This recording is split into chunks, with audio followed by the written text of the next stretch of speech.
Telecom sector నియామకాల్లో అనేక కొత్త మార్పులు వచ్చాయి. ఈ మార్పులు అక్టోబర్ 1 నుంచి అమలవుతున్నాయి. ఈ కొత్త నియామకాలు కస్టమర్లకు చాలా ఉపయోగపడతాయి.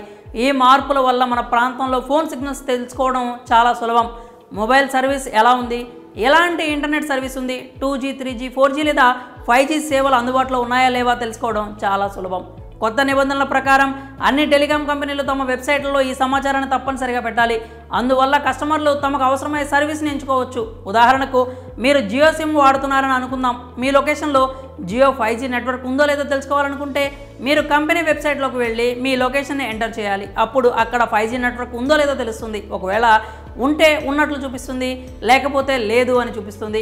అలాగే వినియోగదారులకు SMS ద్వారా మాత్రమే వెబ్ లింకులు అనేవి వస్తాయి. ట్రాయ్ టెలికాం ఆపరేటర్లు తప్పనిసరిగా ఈ విషయంలో జాగ్రత్తలు తీసుకోవాలి. కేవలం వైట్ లిస్ట్ చేసిన లింకులు మాత్రమే అనుమతించేలా చూసుకోవాలి. చాలామందికి కూడా థర్డ్ పార్టీ లింకుల బెడద ఎక్కువగా ఉంటుంది. అలాంటి లింకులతో SMS వస్తే దాన్ని తెలియకుండా క్లిక్ చేస్తారు. దాంతో ఆ లింకులు ప్రమాదకర వెబ్సైట్లలోకి తీసుకెళ్తాయి. అందువల్ల ఫోన్లో డేటాని హ్యాకర్లు యాక్సెస్ చేసే అవకాశం ఉంది. దాంతో బ్యాంకు ఖాతాలో ఉన్న డబ్బులు మాయమయ్యే ప్రమాదం కూడా ఉంటుంది. అంతేగాక మన ప్రైవేట్ సమాచారం లీక్ అయ్యే ప్రమాదం కూడా ఉంది. అయితే ఈ కొత్త నిబంధనలతో ఈ ముప్పు ఉండదు అని తెలుస్తోంది. Telecom regulatory authority of India wireline సర్వీసుల క్వాలిటీ ప్రమాణాలను కూడా అప్డేట్ చేసింది.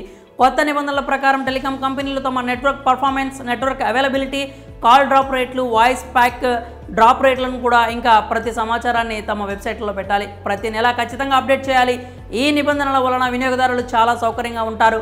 ఇక ట్రాయ్ ప్రవేశపెట్టిన ఈ కొత్త నిబంధనలపై మీ అభిప్రాయాలు ఏంటో కామెంట్స్ రూపంలో తెలియజేయండి.